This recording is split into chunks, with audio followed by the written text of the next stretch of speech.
नमस्कार, स्वागत है आपका कॉलेज रिव्यू अनफिल्टर्ड में। ये कॉलेज रिव्यू अनफिल्टर्ड का ऑफिशियल यूट्यूब चैनल नहीं है। हाँ, हम कॉलेज रिव्यू अनफिल्टर्ड से ही हैं। हम अपना एक नया यूट्यूब चैनल स्टार्ट कर रहे हैं जिसमें आपकी सपोर्ट की बहुत ज़्यादा रिक्वायरमेंट है हमें।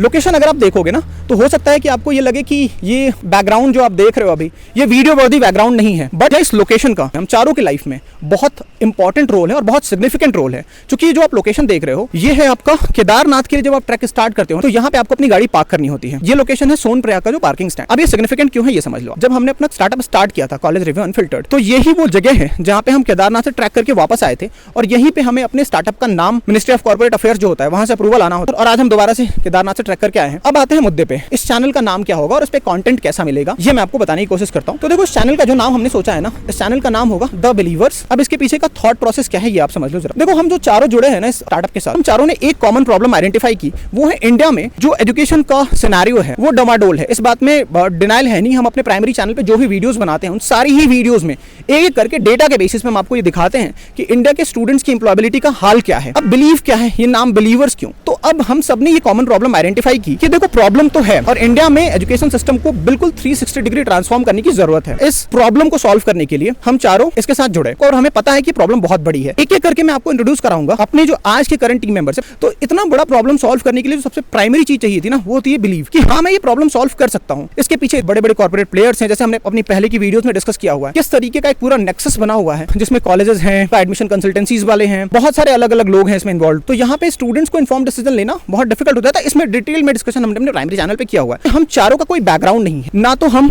रिच बैकग्राउंड से आते हैं, ना तो हमने किसी फैंसी कॉलेज से IIM IIT से पढ़ाई की हुई है, ना तो हम इकोनॉमिकली साउंड थे जब हमने स्टार्टअप स्टार्ट करने की सोची। एक चीज जो हम चारों में कॉमन थी वो थी बिलीव। एक एक करके मैं अपने तीनों टीम मेंबर से आपको इंट्रोड्यूस कराऊंगा, उसके बाद हम डिस्कशन को जारी रखेंगे कि इस चैनल पे किस तरीके का कंटेंट आपको मिलेगा। आ जाइए आप लोग।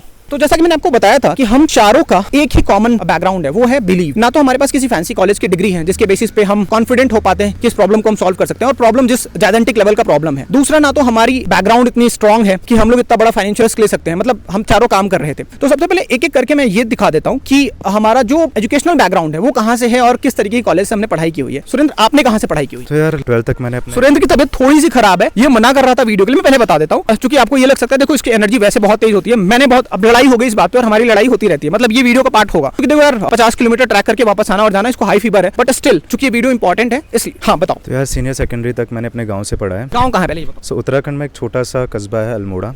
अल्मोड़ा में एक छोटा सा गांव है द्वाराहाट। तो वहीं से मैंने अपनी 12th की स्टडीज करी थी एंड बायो से थे हम, लेकिन अगेन बहुत सारी इन्फॉर्मेशन नहीं थी अवेलेबल। कोई गाइडेंस नहीं था एग्जैक्टली। सॉरी, मैं थोड़ा बहुत वर्ड्स इधर उधर करूंगा। एनीवेज, तो गाइडेंस नहीं अवेलेबल थी तो जिसकी वजह से एक बेटर डिसीजन नहीं ले पाया। दो मुझे शायद मेडिकल के लिए इन सब के लिए प्रिपेयर करना था and eventually I was good in biology as well. College कहाँ से की फिर आपने? फिर उसके बाद आई डोंट नो किस तरीके से डिसीजन बना या कैसे डिसीजन बना। मतलब ये 1 या 2 महीने के प्रोसेस में मुझे कुछ पता नहीं चला एंड मैंने होटल मैनेजमेंट में एडमिशन ले लिया था। ठीक है, उसमें इंटरेस्ट कोई नहीं था? हाँ, इनिशियल ऐसा कोई इंटरेस्ट था नहीं, बट 4 साल की स्टडीज में मैंने मेहनत बहुत करी थी। उसके बाद मैंने 5 या 6 इंटरनेशनल ऑफर्स वहाँ से लिए थे, वर्ल्ड के जितने भी रिनाउंड ब्रांड्स होते हैं। बट वहाँ पे जो जैसे पे स्केल है प्लस जो वर्क कल्चर था वो मुझे पसंद नहीं आया। देन उसके बाद मैंने कॉर्पोरेट ज्वाइन किया और साथ ही साथ मैंने फिर अपना पोस्ट ग्रेजुएशन के लिए भी इनरोल किया था। अभी करंटली मैं इग्नू से ऑपरेशंस एंड सुपरविजन मैनेजमेंट भी परस्यू कर रहा हूँ। तो बस यही। तो ये देख सकते हो कि कोई भी फैंसी कॉलेज का नाम नहीं जुड़ा हुआ है इनके साथ। दूसरी चीज, यहीं से इस सवाल का जवाब भी आपको देने की कोशिश करते हैं कि ये बिलीव आया कैसे। तो कैसे आपको लगा कि ये जो प्रॉब्लम है, सबसे पहले आप मुझे ये समझाओ या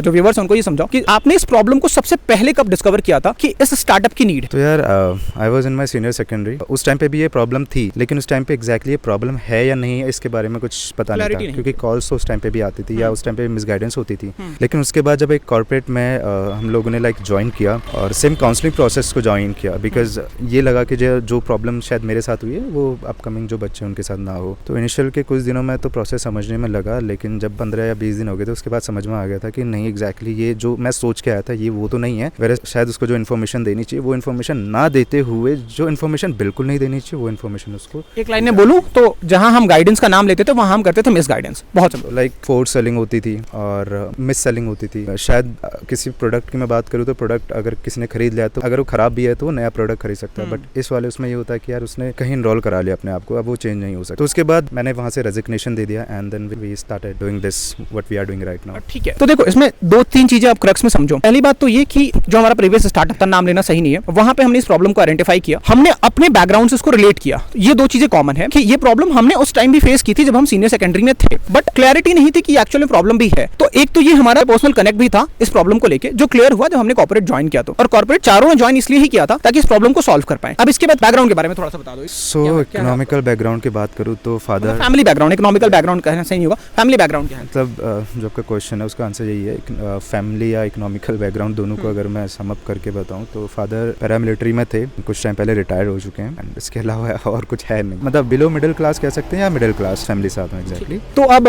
इसमें एक चीज ऐड करो आप, ये एक बहुत बड़ा डिसीजन होता है, आपको कुछ भी पता नहीं होता है कि स्टार्टअप किस तरीके का बन रहा है, क्या फाइनल प्रोडक्ट बनेगा। और जब प्रॉब्लम आपके सामने इतनी बड़ी हो, मतलब जहां पे इतने सारे रिस्क फैक्टर्स इन्वॉल्व हो, वहां पे ये डिसीजन लेने के पीछे आपने मतलब सोचा क्या था कि नहीं मुझे ये करना है? जब लाइक प्रीवियस कंपनी में हम लोग काम कर रहे थे तब हमारी काफी ज्यादा वहाँ पे लड़ाइयाँ हो जाती थी इस चीज को लेकर कि यार ये नहीं करना चाहिए। तो एक टाइम ऐसा आया जब हमने रेजिग्नेशन दे दिया इस वजह से कि यार खुद का हम विल स्टार्ट डूइंग समथिंग जहाँ पे हम स्टूडेंट्स को इन्फॉर्मेशन प्रोवाइड, मतलब बिलीव था कि ऐसा कर सकते हैं। हाँ, इनिशियली हमें 1-2 साल तक, मतलब 1 साल तो सब कुछ समझने में लग गया था कि क्या करना चाहिए और किस तरीके से करना चाहिए। धीरे धीरे प्रोसेस समझ में आया और अभी हम एक ट्रैक पे कह सकते हैं, उस ट्रैक पे है जहाँ पे हम एक मास ऑडियंस जिनको इस प्रोडक्ट या इस सर्विस की नीड है उन तक पहुँच पा रहे हैं। तो मतलब कॉमन थीम जो है वो बिलीव है कि इसमें ट्रांसफॉर्मेशन ले आया जा सकता है, एक ही चीज है जो कॉमन है। ट्रांसफॉर्मेशन लाया भी जा सकता है और नेसेसरी भी है, भले हम ना लाए कोई और तो लाएगा ही लाएगा, तो और कोई और ला सकता है तो why we can't, so it's very simple. तो मतलब जो वर्ड कॉमन है जो आपको ऐसा इम्प्लाइड फॉर्म में समझना चाहिए वो होता है सबसे पहले कि आप बिलीव करो कि हाँ इस चीज को ले आया जा सकता है, अगर दूसरा ले आ सकता है तो मैं भी ले आ सकता हूँ। तो कॉमन वर्ड जो है वो है बिलीव। अगर आपको बिलीव नहीं है कि आप ये कर सकते हो या आपको ये बिलीव नहीं है कि अगर कोई दूसरा कर सकता है तो मैं भी कर सकता हूँ, तो आप स्टार्ट नहीं कर सकते। अब गंगाधर के बारे में जानते हैं, आप अपना एजुकेशनल बैकग्राउंड बताओ। यार एजुकेशन एक प्राइमरी स्कूल जो मैंने करा है वो सरकारी स्कूल से ही करा था, मतलब 8 तक मैंने सरकारी स्कूल से ही पढ़ा था and 9 to 10th English medium से ही पढ़ा हूँ, मतलब इतना ज्यादा मतलब फैंसी कॉलेज स्कूल नहीं था। उसके बाद मैंने जो डिग्री कंप्लीट करा है ऋषिकेश में एक छोटा सा कॉलेज है, वहाँ से मैंने बीबीए कंप्लीट करा है। और उस टाइम पे भी मेरे को मतलब आइडिया नहीं था कि बीबीए मैंने क्यों चूज करा। आपको वो स्किल्स दी गई थी जिनके बेसिस पे आपको लगा कि आपको जॉब मिल पाएगा? नहीं, ऐसा कुछ नहीं पढ़ाया गया वहाँ पे, बस एक ये है कि नाम की डिग्री मिल गई है, बस उसको लेके आप खुद से ही जाओ और ढूंढो, वहाँ पे जॉब वगैरह मिल जाती है तो ठीक है, नहीं तो फिर घर बैठो। फैमिली बैकग्राउंड के बारे में बताओ थोड़ा सा। फैमिली मतलब फादर आर्टिस्ट है, मतलब मूर्तिज वगैरह बनाते हैं, टेम्पल वगैरह बनाते हैं। इनकम कितनी हो जाती है? इनकम मतलब बहुत ही ज्यादा कम है, ऐसा मतलब सच कि बहुत ज्यादा हाई इनकम नहीं है। नॉर्मल ये है कि मिडिल क्लास से भी बिलो या फिर मिडिल क्लास के आसपास मान के चल सकते हो, ऐसा कोई मतलब रिच फैमिली से बैकग्राउंड नहीं। आपने इस प्रॉब्लम को जो हम सॉल्व करने की कोशिश कर रहे हैं, इस प्रॉब्लम को आपने कब आइडेंटिफाई किया था? ऐसे तो मतलब सुरेंद्र ने ऑलरेडी बता दिया है, तो हम सारे एक साथ ही थे एक ऑर्गेनाइजेशन में जहाँ पे स्टूडेंट को गाइडेंस वगैरह देना होता था। तो वहाँ पे मतलब जिस तरीके से वो रन कर रहे थे, मतलब नाम गाइडेंस का था बट एक्चुअली होता मिसगाइडेंस था। मिसगाइडेंस होता था और हम पूरी कोशिश करते थे कि भाई एथिकल वे में मतलब हम गाइड करें स्टूडेंट्स, फिर भी वो हम पे मतलब बोलते थे कि भाई तुम ऐसे क्यों कर रहे हो। फिर कहीं ना कहीं हमें लगा कि भाई मिसगाइड हो रहा है बच्चों के साथ, तो उसके बाद हमने प्लान करा है कि भाई हम अपना भी स्टार्टअप खोल सकते हैं। एंड यहाँ बिलीव वर्ड आया, बिलीव था, कॉन्फिडेंस, ना तो फैमिली बैकग्राउंड है आपकी और ना ही खुद पे कॉन्फिडेंस था, बिलीव था, और जो हमारे टीम मेंबर थे उस पे भी बिलीव है, तब जाके हम जुड़े हैं साथ में। तो कीवर्ड यहाँ भी बिलीव सामने निकल के आया। अब बात करते हैं सुनील से, आप अपने एजुकेशनल बैकग्राउंड के बारे में बताओ। मैंने अपना स्कूलिंग जो स्टार्ट किया था अपना, मेरा गवर्नमेंट स्कूल से ही कंप्लीट हुआ था 12th, उसके बाद में डीयू में एडमिशन लिया था, डीयू से मैंने बीए किया था। सो एज सच मेरा क्या था, फैमिली में बिजनेस था पापा का, जो कि कोविड के बाद से बंद हो गया। तो मेनली क्या था कि फर्स्ट जॉब मैंने अपनी ज्वाइन की थी, तो मेन रीज़न वो जॉब ज्वाइन करने का सिर्फ यही था कि कॉर्पोरेट कल्चर कैसा होता है वो देखना है, किस तरीके से कंपनी रन करती है और क्या क्या चीज़ें होती है कॉर्पोरेट कल्चर। जो प्रोफाइल आपको दिया गया था काउंसलर का, उसने आपको अट्रैक्ट किया था? हाँ, उस टाइम पे इंटरव्यू के टाइम पे काउंसलर का जब फर्स्ट टाइम उससे पूछा गया कि काउंसलर करता क्या है या काउंसलर वर्ड को एक्सप्लेन करो, तो उसमें जितना काउंसलर वर्ड को जिस तरीके से अच्छे से एक्सप्लेन कर सकते हैं, तो एक काउंसलर होता है वो क्या कर सकता है, एक अच्छे तरीके से गाइडेंस दे सकता है और बहुत सारी चीज़ें हैं जो एक काउंसलर की क्वालिटीज़ होती है, वो सारी क्वालिटीज़ बता करके। और उसके बाद में जब हम फ्लोर पर आते हैं देखिए बहुत ज़्यादा शॉकिंग था कि मतलब कि काउंसलर वर्ड की जो डेफिनेशन थी वहाँ जाकर के पूरी तरीके से चेंज हो चुकी थी, बिल्कुल बहुत ज़्यादा। तो यहाँ पर मैं ये कहूँगा कि हमारी वहाँ पर मतलब टीम में जो क्वालिटी टीम भी हुआ करती थी, जो कि सारी कॉल्स की रिकॉर्डिंग होती थी एंड ऑल, जितने भी बच्चों से हम बात कर रहे हैं, एंड उसके बाद में फिर वो फीडबैक के लिए हमारे पास आते थे। अच्छा, मैं यहाँ पे एक चीज ऐड कर देता हूँ, ये कॉल्स वो कॉल्स होती थी ना, जैसे आप अगर कॉलेज सर्च कर रहे हो तो आपने अगर क्वेरी डाल दी कि हाँ आपको इस कॉलेज में एडमिशन लेना है, या आप समझ नहीं पा रहे हो कि आपको कौन से कॉलेज में एडमिशन लेना है, तो वो कॉल्स होती थी। तो कॉल्स मतलब आप ये समझना कि जब आप कंफ्यूज होते हो कि कौन से कॉलेज में एडमिशन लेना है, वो वाली कॉल्स की बात है। हाँ, वही कॉल्स की। तो जब बच्चों से बात होती थी तो उस टाइम पर हमारे मन में, या मैं अपनी पर्सनली बात करूंगा कि जब भी मेरी स्टूडेंट से बात होती थी तो मेरा कभी भी ये नहीं रहा कि कंपनी को स्पेसिफिकली, अगर एक बच्चे को, एक कंपनी का तो अपना प्रेशर रहता ही है, कंपनी चाहती है कि उसकी सेल्स होनी चाहिए, जो पार्टनर कॉलेजेस हैं उन्हीं में एडमिशन होना चाहिए एंड ऑल, वो क्लोज होना चाहिए अल्टीमेटली, चाहे बच्चा डिजर्विंग हो अच्छे कॉलेज, नो मैटर वो कहीं भी हो, कुछ भी हो, उन्हें कंपनी को इस चीज़ से किसी से कुछ लेना देना नहीं है। मेरा सिनेरियो कुछ ऐसा था कि अगर एक बच्चा IITs या NITs डिजर्व करता है और उसके बाद में उसका उनमें नहीं हो पाता है, तो फिर उसके लिए कौन सा ऐसा कॉलेज है जो कि उसका साल भी खराब ना हो और वो अच्छा कर भी पाए। तो उसके बाद में वो ऑप्शन दे दिया, प्लस उसे मोटिवेट कर दिया कि तुम्हें ये करना है, पहले ये एम रखना है, इनकेस अगर नहीं होता है तो उसके बाद में तुम इसमें जा सकते हो। ठीक है, एक चीज मैं और ऐड कर देता हूँ जो शायद अभी दिमाग से स्किप हो रही होगी, क्योंकि सब एक ही टीम में थे। तो होता ये था कि जैसे मान लो कि कंपनी के 10 कॉलेजेस के साथ टाई अप है ना, तो कंपनी कहती थी कि उनके यूएसपीज को बढ़ा चढ़ा के बताओ। हम क्या करते थे, जो कॉलेज की रियलिटी थी वो रियलिटी, अब एग्जांपल से मैं समझाऊं अगर आपको, तो जैसे BBA के प्लेसमेंट की बात आती है, क्योंकि प्लेसमेंट एक बहुत बड़ा फैक्टर होता है, राइट, सब अग्री करेंगे। तो अगर कंपनी कहती थी कि इस कॉलेज का प्लेसमेंट आप बढ़ा के बताओ कि 20 लाख है, 25 लाख है, तो हम अपने एंड से रियलिस्टिक जो वो होता था वो बताते थे। तो यहाँ पे हम इस तरीके से कंपनी को भी बेनिफिट हो पाया, अगर वो एडमिशन लेता भी था तो वो एक इन्फॉर्म डिसीजन। अब इन्फॉर्म डिसीजन जो है वो एक कीवर्ड है जो हम हर बार अपनी हर वीडियो में यूज करते हैं, जो हमारा प्राइमरी चैनल है। हाँ? बिल्कुल बिल्कुल। इन सब के बाद में बहुत ज़्यादा चीज़ें ऐसी कंपनी में ख़राब होने लगी, मतलब इन चीज़ों को लेकर के ही कि अनवांटेड प्रेशर था कि ख़राब कॉलेजेस को आपको अच्छा ही बताना है और ये पिच करना है एंड ऑल, और जो कि बहुत ज़्यादा जो हमारे पास में स्टूडेंट का रेशियो रहता था कि बहुत सारे डिजर्विंग थे और उसके बाद में अगर लीड कन्वर्ट नहीं हो रही है, तो इन सब चीज़ों को चलकर मुझे नहीं ठीक लगा कि एथिकल नहीं है कि भाई ऐसा मैं तो नहीं कर सकता सिंपली। तो वहीं से हमारा ये आइडिया था, प्लान था कि जब भी हम अपना करेंगे या जैसे ही स्टार्ट करते हैं तो वहाँ पर जो राइट गाइडेंस है, जिसका मतलब एथिकल जो काउंसलिंग है एक्चुअल में एक बच्चा डिजर्व करता है, जो उसे मिलनी चाहिए, वो चीज़ें उसको मिलनी चाहिए। मतलब वो इन्फॉर्म डिसीजन ले पाए, अगर किसी भी कॉलेज में वो जा रहा है ना तो उसकी रियलिटी उसको पता हो एक्चुअल में, मतलब बाद में जाकर के वो शौक ना हो कि उसको बताया ये गया था और उसको मिल कुछ और गया एंड ऑल।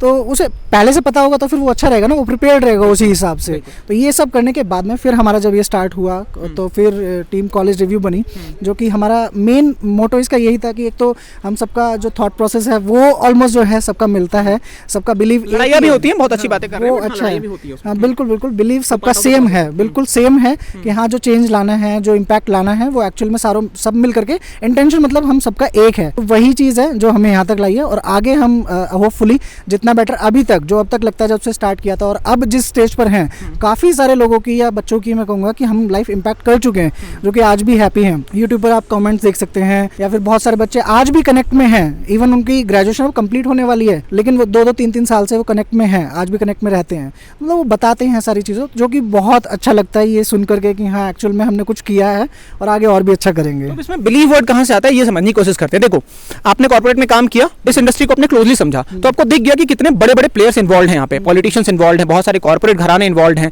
बहुत सारे एडमिशन कंसल्टेंसीज इन्वॉल्व हैं, बहुत सारे कॉलेज डिस्कवरी प्लेटफॉर्म्स इन्वॉल्व हैं।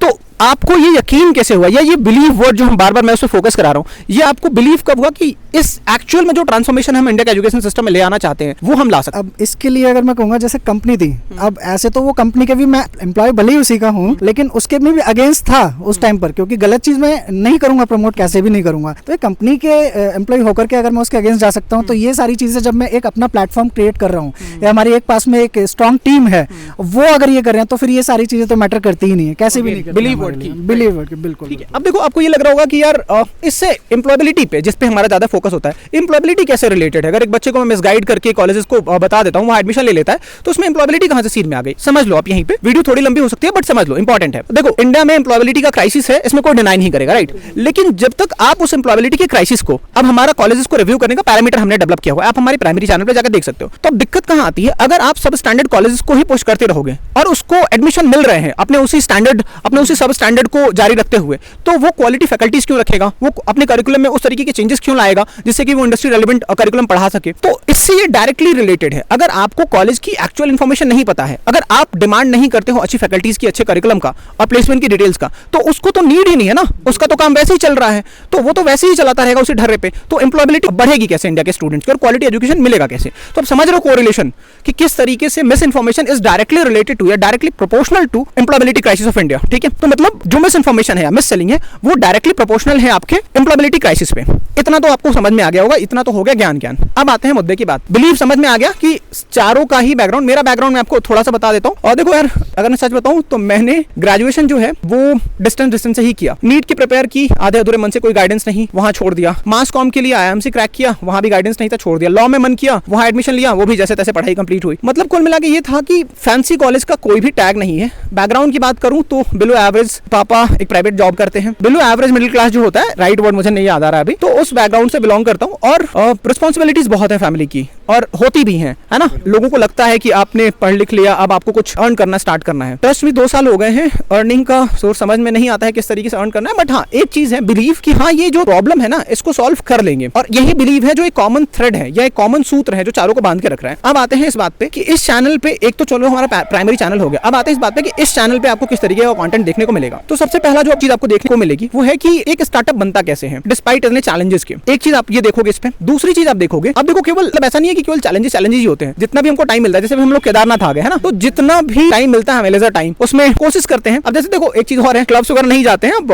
ये बहुत सब्जेक्टिव हो जाता है। वो रील चलता है ना कि क्लब्स जाने वाली उम्र में मंदिर जा रहे हैं, तो हमारा वही सीन है। मतलब लेजर टाइम जो भी मिलता है, घूमने फिरने का चारों का शौक है, तो ये वाली वीडियोस आपको मिलती रहेंगी टाइम टू टाइम। दूसरा, अभी जो हमारी 4 लोगों की टीम है, तो अभी जो हमारा बिलीव है वो मैंने आपको बता दिया। इसके साथ साथ चारों की जो पर्सनल जर्नी है या चारों की जो पर्सनल चैलेंजेस हैं, उससे रिलेटेड वीडियोस आपको मिलेंगी। इसके अलावा प्लान जो मेरे दिमाग में है वो ये है कि कुछ ऐसे लोगों से भी आपको रूबरू कराएं या उनसे कनेक्ट कराएं जिन लोगों ने केवल बिलीव के दम पे एक पूरा का पूरा एम्पायर क्रिएट किया, जिनसे आप इंस्पायर हो पाओ। और केवल इंस्पायर नहीं, उन्होंने प्रैक्टिकली कैसे न्यूएंसेस को फेस किया, कैसे प्रैक्टिकल चैलेंजेस को उन्होंने सॉल्व किया, ताकि आप फर्स्ट हैंड एक्सपीरियंस ले पाओ। ऐसे भी लोगों से हम आपको इंटरैक्ट कराएंगे इस चैनल पे। तो 2 तरीके का कंटेंट तो ये हो गया। तीसरा, कुछ ट्रैवल ब्लॉग्स होंगे हमारे, वो हम आपको दिखाएंगे। अभी हमने 7000 किलोमीटर पूरा का पूरा कवर किया, जिसमें हमने इंडिया की एम्प्लॉयबिलिटी क्राइसिस को सॉल्व करने के लिए किया ये कि जो अच्छे कॉलेजेस हैं, जहां पे करिकुलम अच्छा है, फैकल्टीज अच्छी हैं, कुछ आईएम्स हैं जो बड़े नाम है, आईआईटीज हैं, वहां जाके हमने स्टूडेंट से इंटरैक्ट किया, वहां से फीडबैक लिया कि आप लोग जो टियर 3 या टियर 4 कॉलेजेस में पढ़ाई कर रहे हो, वो लोग कैसे खुद को अपस्किल कर सकते हैं। दूसरी कोशिश ये थी कि वहां ये भी इंसाइट निकाल पाए कि अगर कोई कॉलेज सीरियस है कि वो खुद को इन कॉलेजेस के पैरेलल ले आ पाए, तो वहां से ये भी इंसाइट निकाली कि वो कॉलेजेस क्या अच्छा करते हैं या कर रहे हैं, जो आप भी अपने यहाँ पे इंक्लूड कर सकते हो। तो इससे पूरा फोकस हमारा ये है, मतलब एक लाइन में अगर मैं बताऊं तो क्वालिटी एजुकेशन हर स्टूडेंट को मिले, प्लस एजुकेशन वो हो जिससे कि बच्चे को जॉब मिल पाए, एम्प्लॉयबिलिटी का जो क्राइसिस है वो सॉल्व कर पाए। तो ब्रॉडली अभी जो दिमाग में है वो यही जो मैं प्लान कर रहा हूं। अभी तो हम 4 लोग हैं, इतना तो श्योर है कि इस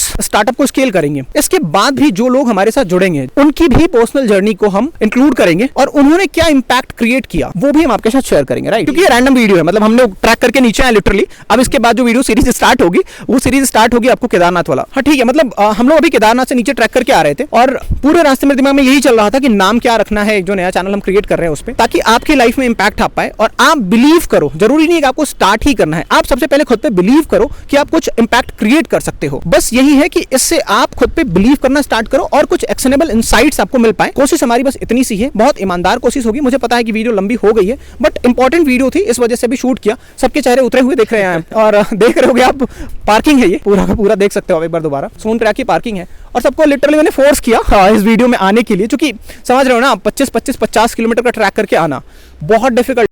hello everyone, so we are extremely sorry, video बीच में अब्रप्टली खत्म हो गई है।